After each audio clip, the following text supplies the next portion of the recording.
La Gran Muralla China es un extenso bastión que representa uno de los mayores proyectos de construcción jamás emprendidos, según la Enciclopedia Británica. Aunque grandes partes de la construcción están en ruinas o han desaparecido por completo, la Gran Muralla sigue siendo una de las estructuras más notables de la Tierra y es Patrimonio de la Humanidad de la UNESCO desde 1987. El baluarte se extiende de este a oeste desde el mar de Bohai, en la costa noreste de China, hasta un punto en lo profundo de Asia Central y, en general, sigue las crestas de colinas y montañas a medida que serpentea hacia el interior de China. Aproximadamente una cuarta parte de su longitud está formada solo por barreras naturales, como ríos y cimas de montañas. Una serie de fortificaciones de piedra, ladrillo, tierra compactada, madera y otros materiales constituyen el resto, equivalente a cerca del 70% de la muralla. ¿Para qué sirve la Gran Muralla China?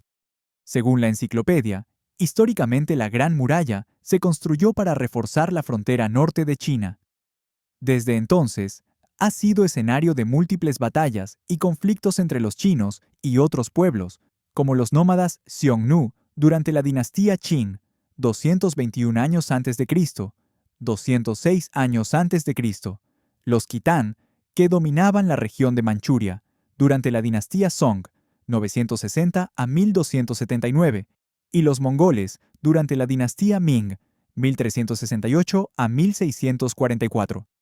La Gran Muralla se desarrolló a partir de las distintas fortificaciones y castillos fronterizos de los distintos reinos chinos. Cuenta británica. Gran parte del sistema de fortificaciones data de los siglos 7 al 4 antes de Cristo. El archivo británico también afirma que los historiadores creen que las primeras secciones de la Gran Muralla se construyeron hace más de 3000 años, pero fue en el siglo 3 años antes de Cristo, cuando Qin Shi Huang, el primer emperador de una China unida bajo la dinastía Qin, conectó varias de estas fortalezas defensivas existentes en un único sistema. Antes de eso, indica la enciclopedia, los reinos que formaban China estaban tan preocupados por la amenaza de sus vecinos como por las invasiones o ataques de pueblos bárbaros. La Gran Muralla China ha crecido hasta superar los 20.000 kilómetros de construcciones. Hoy tiene más valor turístico que militar, ya que recibe unos 10 millones de turistas al año, según la Oficina de Turismo de la Gran Muralla de Badaling, el tramo más visitado del monumento, situado cerca de Pekín. La mayor frontera del mundo. En las torres de defensa se alojaba una guarnición de entre 30 y 50 hombres, que servía en turnos de 4 meses.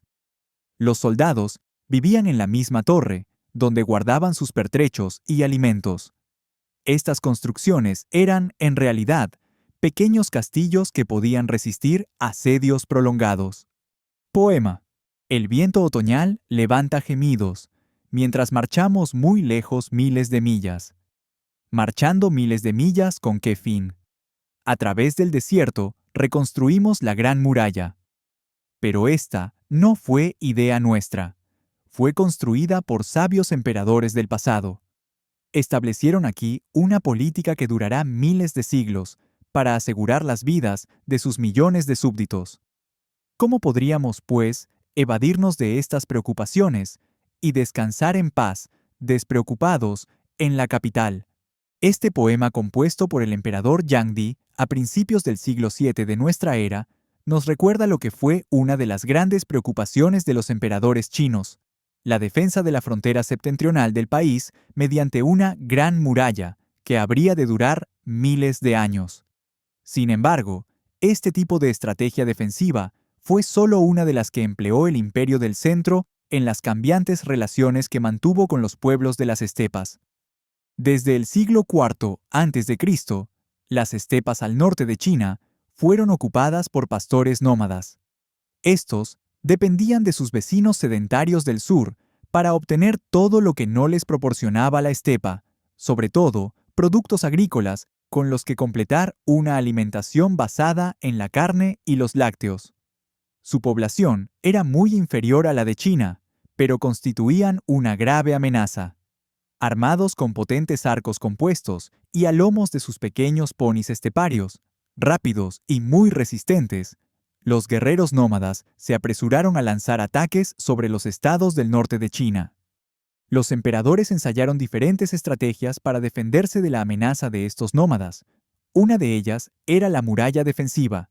El primer emperador, Qin Shi Huangdi, 221 a 210 años antes de Cristo, construyó una línea de fortificaciones que unía las levantadas por estados anteriores y abarcaba toda la frontera.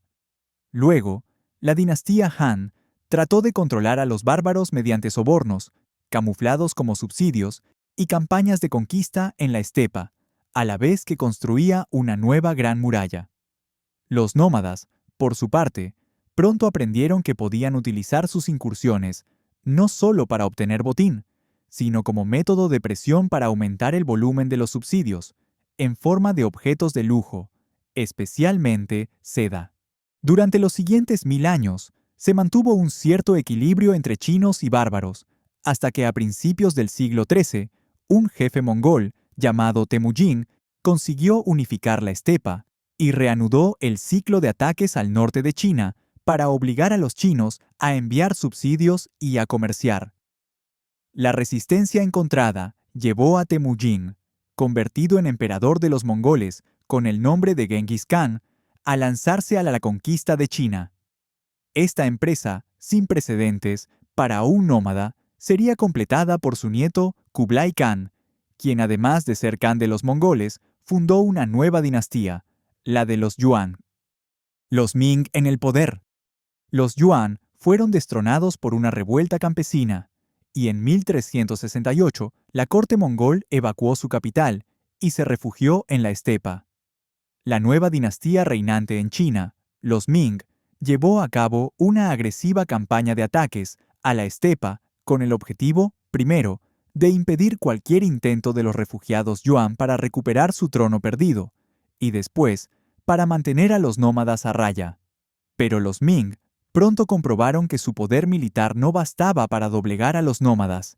En 1449, sufrieron una terrible derrota en la batalla de Tumu, y el mismo emperador, Shentong, cayó prisionero de los enemigos. A partir de mediados del siglo XV, los Ming pasaron gradualmente a la defensiva. El gobierno consideró en repetidas ocasiones la opción de enviar subsidios a los nómadas para contenerlos en sus dominios, pero esta era una medida impopular tanto para los diferentes emperadores como para los funcionarios civiles, por el perjuicio que causaba al tesoro. La consecuencia de ello fue que los mongoles redoblaron sus ataques sobre la frontera para obligar a los chinos a comerciar. Como afirmaba en 1459 el gran secretario Li Xian, los mongoles son una calamidad para China solo porque necesitan desesperadamente ropa y comida. No es exagerado afirmar que los Ming fueron la dinastía de toda la historia china que sufrió más ataques por parte de los nómadas. No sería hasta 1571 cuando un cortesano, el ministro Wang Chunku, que había acumulado un gran poder, logró convencer al emperador Longqing de cambiar de política.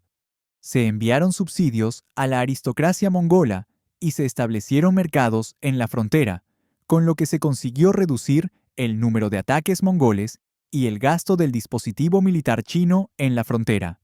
Una nueva muralla. En realidad, desde decenios atrás, la estrategia de defensa de los Ming frente a los nómadas había pasado por una de las soluciones clásicas del imperio chino, la de la barrera defensiva. Los Ming construyeron una nueva gran muralla, aunque de características más avanzadas que las anteriores. Mientras que en el pasado las fortificaciones se habían erigido empleando la tierra como materia primera, compactándola en una especie de tapial, ahora se empleó en la mayoría de los tramos una combinación de zócalo de piedra y alzado en ladrillo. Este sistema era mucho más caro que los anteriores. Se ha llegado a decir que 100 veces más, pero también resistía las inclemencias del tiempo mucho mejor. Sin embargo, la eficacia militar de esta barrera fue siempre relativa. La frontera septentrional china sufrió un número de ataques muy alto, a veces por parte de grandes bandas de guerreros, verdaderos ejércitos que podían alcanzar los 100.000 efectivos, pero también por pequeños grupos de nómadas. Un ejemplo de este último caso ocurrió en Woyan en 1555. Una veintena de guerreros mongoles asaltó una torre en plena noche, trepando con ganchos, pero justo cuando el primero de ellos la coronaba, los relinchos de sus caballos alertaron a los soldados chinos que pudieron rechazar el ataque. Sería, sin embargo, un error presentar a los nómadas siempre como los agresores. En 1563, en el curso de una investigación por corrupción, se descubrió que unos soldados habían asesinado a un grupo de mongoles tras aceptar su rendición para fingir una victoria en combate y ser recompensados en consecuencia. Hay que tener en cuenta que los militares chinos destacados en la Gran Muralla vivían en unas condiciones muy duras. Un documento del propio Ministerio del Ejército reconocía en 1443 que los soldados en la frontera noroccidental están expuestos al viento y el frío. Ya sirvan como vigías en las torres de señales o como guardias en los pasos, pueden estar fuera durante meses o años sin regresar a su base, y sus familias e hijos, careciendo de ropa y comida, están en una situación desesperada.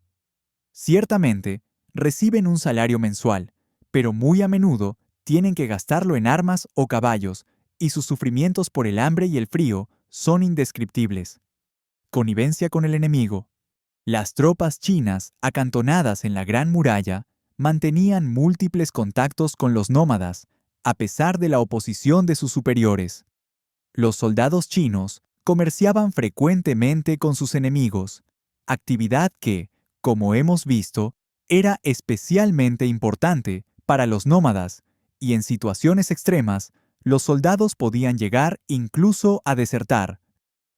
En 1550, el comandante militar de Datong, al oeste de Pekín, escribía indignado: «Nuestras tropas y exploradores a menudo van al territorio mongol para comerciar con ellos y han hecho amigos.